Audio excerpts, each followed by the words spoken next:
Hello friends, स्वागत है मेरे इस यूट्यूब चैनल पर। आज मैं आपके लिए यानी क्लास 12th के आर्ट्स के बच्चों के लिए जियोग्राफी का चैप्टर 2 और उससे संबंधित ऑब्जेक्टिव क्वेश्चंस लेकर आया हूं। भूगोल चैप्टर 2 से जितने भी ऑब्जेक्टिव क्वेश्चन बन सकते हैं आज मैं टोटली डिस्कस करने वाला हूं। तो वीडियो में बने रहिए और यदि वीडियो आपको पसंद आए तो लाइक, सब्सक्राइब, शेयर जरूर करें। फर्स्ट क्वेश्चन की तरफ बढ़ते हैं। फर्स्ट क्वेश्चन है दोस्तों, निम्नलिखित में से भारत में पुरुष प्रवास का मुख्य कारण कौन सा है? भारत में पुरुष प्रवास का मुख्य कारण कौन सा है? ऑप्शन नंबर ए है विवाह, ऑप्शन नंबर बी है शिक्षा, ऑप्शन नंबर सी है काम और रोजगार, या ऑप्शन नंबर डी है व्यवसाय। तो इसका करेक्ट आंसर हो जाएगा दोस्तों ऑप्शन नंबर सी। याद रखिएगा, भारत में पुरुष प्रवास का प्रमुख कारण है काम और रोजगार। अगले क्वेश्चन की तरफ बढ़ते हैं। अगला क्वेश्चन है, निम्नलिखित में से कौन सा क्षेत्र सघन जनसंख्या वाला है? यानी ऐसा कौन सा क्षेत्र है जहां अधिक आबादी है? ऑप्शन नंबर ए है दक्षिण पूर्वी एशिया, ऑप्शन नंबर बी है भूमध्य रेखा, या ऑप्शन नंबर सी है ध्रुवीय रेखा या ध्रुवीय प्रदेश, या ऑप्शन नंबर डी है मरुस्थलीय क्षेत्र। यानी आपको पता होना चाहिए कि सघन जनसंख्या वहीं वास करती है जहाँ समतल यानी प्लेन हो, समतल मिट्टी हो यानी प्लेन हो, या मरुस्थलीय या पहाड़ी मिट्टी ना हो यानी पहाड़ जैसा कोई स्ट्रक्चर नहीं हो, वहाँ समतल भूमि हो। यानी समतल भूमि कहाँ होती है? तो दक्षिण पूर्वी एशिया में। इसीलिए यहाँ पर जनसंख्या भी ज़्यादा होता है, अर्थात ये सघन आबादी वाला क्षेत्र है। तो याद रखिएगा, सघन जनसंख्या वाला क्षेत्र कौन है? दक्षिण पूर्वी Asia. Option number A is the correct answer. अगले क्वेश्चन की तरफ बढ़ते हैं। अगला क्वेश्चन है दोस्तों, जनसंख्या वृद्धि दर सर्वाधिक है इन चारों महाद्वीप या महादेशों में से ऐसा कौन सा महादेश है जिसका जनसंख्या वृद्धि दर यानी दिन पर दिन इसका जो जनसंख्या है जनसंख्या रेट में काफ़ी वृद्धि होती है? ऑप्शन नंबर ए है अफ्रीका में, ऑप्शन नंबर बी है एशिया में, ऑप्शन नंबर सी है उत्तरी अमेरिका में, या ऑप्शन नंबर डी है दक्षिण अमेरिका में। तो याद रखिएगा, इसका जो करेक्ट ऑप्शन हो जाएगा option number A is the correct answer, Africa में। जनसंख्या वृद्धि दर सर्वाधिक कहाँ है? तो अफ्रीका में है। अगले क्वेश्चन की तरफ बढ़ते हैं। अगला क्वेश्चन है दोस्तों, उच्च जनसंख्या वृद्धि दर वाला देश है, यानी ऐसा कौन सा देश है जहाँ उच्च जनसंख्या वृद्धि दर है? वहाँ पर याद रख लीजिएगा, वहाँ पर था जनसंख्या वृद्धि दर वाला महादेश। तो यदि पूछ दें महादेश या महाद्वीप तो आपको क्या टिक करना है? आपको यहाँ पर टिक करना है अफ्रीका। कौन सा? अफ्रीका। अफ्रीका हो जाएगा। लेकिन जहाँ आपसे ये पूछ दे कि उच्च जनसंख्या वृद्धि दर वाला देश कौन सा है तो आपको यहाँ पर टिक क्या करना है? यमन। याद रखिएगा, उच्च जनसंख्या वृद्धि दर वाला देश है यमन। उच्च जनसंख्या वृद्धि दर वाला महादेश या महाद्वीप है वो हो जाएगा अफ्रीका। लेकिन कोई पूछ दे उच्च जनसंख्या वृद्धि दर वाला देश तो आपको क्या टिक करना है? यमन। अगले क्वेश्चन की तरफ बढ़ते हैं। अगला क्वेश्चन है दोस्तों, ये काफ़ी इम्पोर्टेंट क्वेश्चन है, याद रखिएगा। इसका जो ऑप्शन नंबर ए है, सॉरी मैं अभी क्वेश्चन पढ़ता हूँ। क्वेश्चन इसका है, जनसंख्या वितरण को प्रभावित करने वाले कारकों में सबसे महत्वपूर्ण कारक कौन सा है? जनसंख्या वितरण यानी कहीं आबादी अधिक रहती है, कहीं आबादी कम रहता है, तो उसका प्रमुख कारण मेन कौन सा है? पहला है स्थलाकृति यानी स्थल की बनावट, कहीं पर समतल भूमि होती है, कहीं पर मरुस्थलीय स्ट्रक्चर होता है, कहीं पर पठारी भूमि जैसा स्ट्रक्चर होता है, कहीं पहाड़ी भूमि जैसा स्ट्रक्चर है। ऑप्शन नंबर ए हो जाएगा। ऑप्शन नंबर बी है मिट्टी का स्ट्रक्चर के चलते, जैसे कहीं कहीं जलोढ़ मिट्टी है, कहीं काली मिट्टी पाई जाती है, कहीं लाल मिट्टी पाई जाती है, उसके आधार पर जनसंख्या होता है इधर से उधर। या प्राकृतिक वनस्पति, यानी ज़्यादा जहाँ पेड़ पौधे ज़्यादा पाए जाते हैं वहाँ पर जनसंख्या अधिक पाया जाता है। या जलवायु, यानी क्लाइमेट, कहाँ सर्दी है या कहाँ गर्मी है उस पर डिपेंड करता है। मैं आपको बताता हूँ, ये चारों पर डिपेंड तो करता है, लेकिन सबसे महत्वपूर्ण जो कारक है, सबसे महत्वपूर्ण वो है स्थलाकृति, यानी स्थल की बनावट। आपका मैंने पिछले क्वेश्चन में भी रिपीट किया था कि जहाँ समतल भूमि होगा वहीं पर सघन क्षेत्र होगा, यानी यहाँ पर भी कह रहा है जनसंख्या वितरण करता है तो उसका जो प्रभावित जो कारक है वो जाएगा स्थलाकृति। जहाँ स्थल की बनावट समतल होगा वहाँ पर अधिक जनसंख्या होगा, इसलिए इसके लिए इसका जो करेक्ट ऑप्शन हो जाएगा ऑप्शन नंबर ए।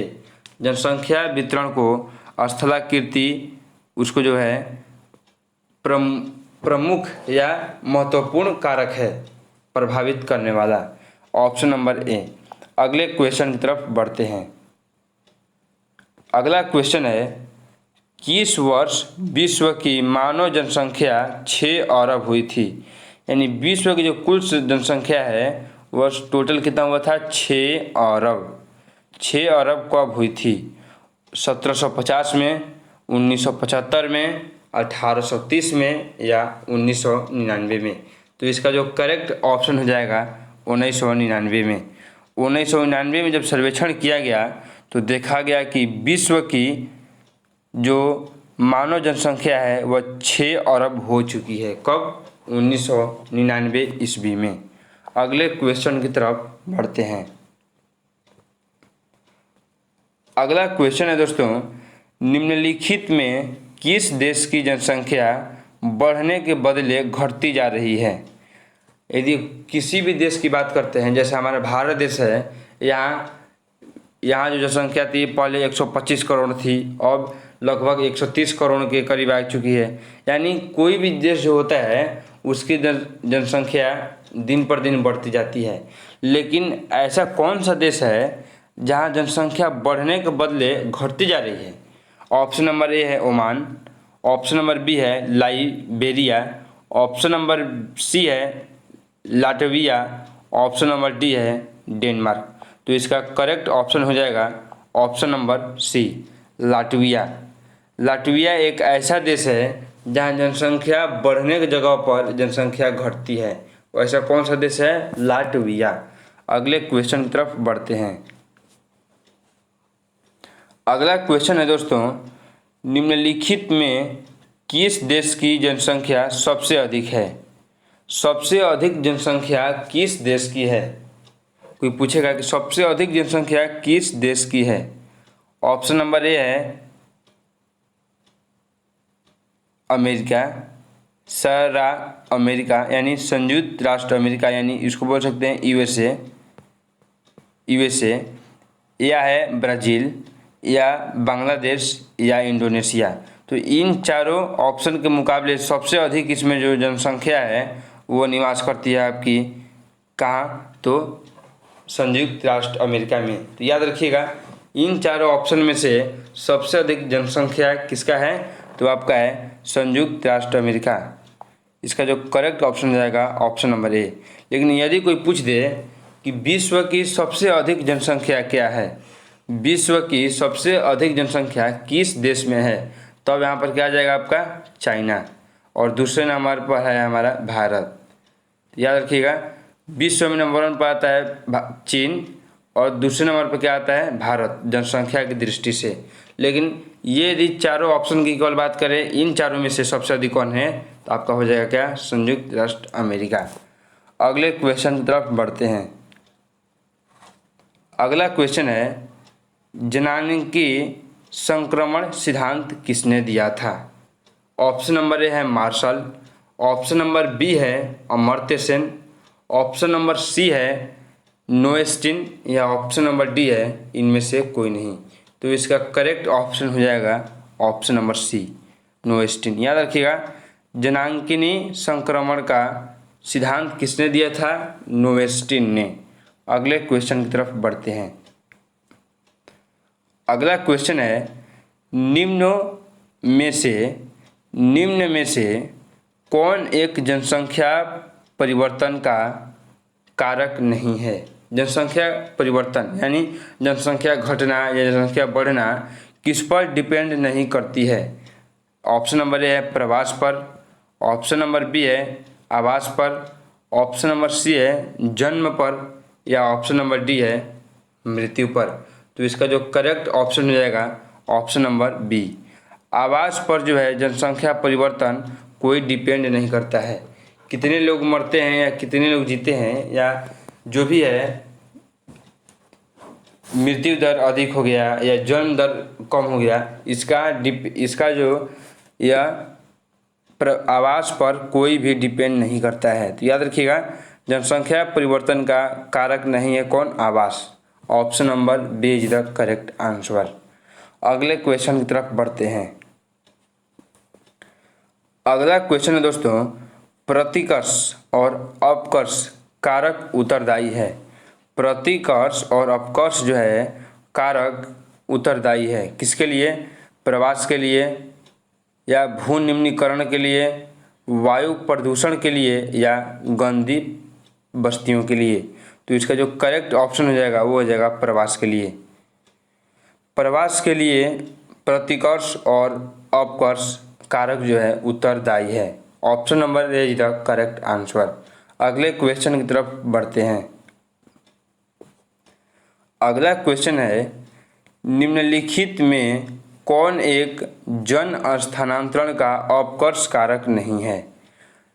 जन स्थानांतरण में क्या होता है? कई लोग यहाँ से भटक कर वहाँ चले जाते हैं, कई लोग इस राज्य को छोड़कर उस राज्य में चले जाते हैं। तो इसका प्रमुख कारक यानी इसका कारक कौन सा नहीं है? ऑप्शन नंबर ए है रहन सहन की निम्न दशाएं, ऑप्शन नंबर बी है रहन सहन की अच्छी दशाएं, ऑप्शन नंबर सी है शांति और अस्थायित्व, या ऑप्शन नंबर डी है अनुकूल जलवायु। तो इसका करेक्ट ऑप्शन हो जाएगा रहन सहन की निम्न दशाएं। रहन सहन की जो निम्न दशाएं हैं यह कोई भी व्यक्ति इस पर डिपेंड नहीं करता है कि वह जन स्थानांतरण जो है इधर से उधर कर रहा है। तो याद रखिएगा इसका क्या हो जाएगा? रहन सहन की निम्न दशाएं। अगले क्वेश्चन की तरफ बढ़ते हैं। अगला क्वेश्चन है, सऊदी अरब में किस दशा के क्षेत्र में सबसे घनी आबादी प्राचीन काल से ही है? यानी प्राचीन काल एंशिएंट पीरियड से ही सबसे अधिक घनी आबादी सऊदी अरब के किस दशा के क्षेत्र में है? पूर्वी क्षेत्र में, पश्चिमी क्षेत्र में, उत्तरी क्षेत्र में, या दक्षिणी क्षेत्र में? तो इसका जो करेक्ट ऑप्शन हो जाएगा वो हो जाएगा पश्चिमी क्षेत्र में। याद रखिएगा सऊदी अरब के पश्चिमी क्षेत्र में आबादी जो है प्राचीन काल से ही अधिक है। इसका करेक्ट ऑप्शन हो जाएगा ऑप्शन नंबर बी। अगले क्वेश्चन की तरफ बढ़ते हैं।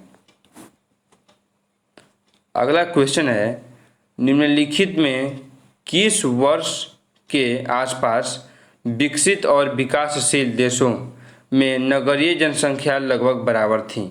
विकसित देश में इसका होता है जैसे संयुक्त राष्ट्र अमेरिका हो गया, जापान हो गया, या कई देश हैं जो विकसित हैं, और विकासशील जैसे भारत हो गया, पाकिस्तान हो गया, नेपाल, ये सब क्या है? नेपाल को आप अविकसित भी कह सकते हैं। विकासशील में जो अभी विकास की श्रेणी में है जैसे चाइना, भारत, ऐसे देशों में नगरीय जनसंख्या लगभग बराबर थी। जनसंख्या जो है जितनी विकसित देशों में थी उतनी विकासशील देश में भी लगभग बराबर हो गई थी। कितने ईस्वी में? ऑप्शन नंबर ए है 1950 ईस्वी में, ऑप्शन नंबर बी है 1970 ईस्वी में, ऑप्शन नंबर सी है 2000 ईस्वी में, या ऑप्शन नंबर डी है 2007 ईस्वी में। तो इसका जो सही ऑप्शन हो जाएगा ऑप्शन नंबर बी हो जाएगा 1970 ईस्वी में। 1970 ईस्वी में जो है विकसित और विकासशील देशों में नगरीय जनसंख्या लगभग बराबर हो गई थी। अगले क्वेश्चन की तरफ बढ़ते हैं। अगला क्वेश्चन है, निम्नलिखित में से कौन सा एक तथ्य नहीं है? तथ्य नहीं है मीन्स जो बात उचित नहीं है। आप कह सकते हैं कौन सा ऐसा बात स्टेटमेंट है जो आपके ख्याल से ये गलत है, ये सही नहीं है। ऑप्शन नंबर ए है विगत 500 वर्षों में मानव जनसंख्या 10 गुना से अधिक बढ़ी है। ऑप्शन नंबर बी है विश्व जनसंख्या में प्रतिवर्ष 8 करोड़ लोग जुड़ जाते हैं, यानी हर वर्ष जो है 8 करोड़ लोग क्या हो जाते हैं, का जन्म हो जाता है। या 5 अरब से 6 अरब तक बढ़ने में जनसंख्या को 100 वर्ष लगे। जैसे 5 वर्ष से 6 अरब जनसंख्या होने में विश्व का कितना वर्ष लगा था, 100 वर्ष लगा था। या जननांगीय संक्रमण की प्रथम अवस्था में जनसंख्या वृद्धि उच्च होती है। तो इसका जो ऑप्शन नंबर डी है ये गलत है, क्योंकि ज़रूरी नहीं है कि जननांगीय संक्रमण की प्रथम अवस्था में जनसंख्या वृद्धि दर उच्च रहे, यह निम्न भी हो सकती है। इसलिए इसका ऑप्शन नंबर डी सही हो जाएगा। अगले क्वेश्चन की तरफ चलते हैं। ये लास्ट क्वेश्चन है दोस्तों, याद रखिएगा। क्वेश्चन है निम्नलिखित में से कौन सा एक विरल जनसंख्या वाला क्षेत्र नहीं है। एक होता है, आप यदि फिजिक्स में 10th क्लास में पढ़े होंगे कि विरल और सघन माध्यम। सघन मीन्स क्या होता है, जहाँ अधिक आबादी हो, और विरल मीन्स क्या होता है, जहाँ कम आबादी हो। यानी कम आबादी वाला क्षेत्र कौन सा नहीं है, यानी कौन सा ऐसा क्षेत्र है जहाँ अधिक आबादी है। तो मैंने आपको पहले ही बताया था, जहाँ समतल भूमि हो, जहाँ समतल भूमि होगी यानी स्थलाकृति जहाँ समतल होगी वहाँ पर जनसंख्या सघन होगा। और मैं ये लगभग दूसरे क्वेश्चन में बताया था कि जो दक्षिण पूर्वी एशिया में समतल भूमि ज़्यादा है, इसीलिए यहाँ पर सघन जनसंख्या है। कहाँ विरल जनसंख्या नहीं है, तो दक्षिण पूर्वी एशिया में, दक्षिण पूर्वी एशिया में अधिक जनसंख्या है, इसलिए इसका ऑप्शन नंबर सी करेक्ट हो जाएगा।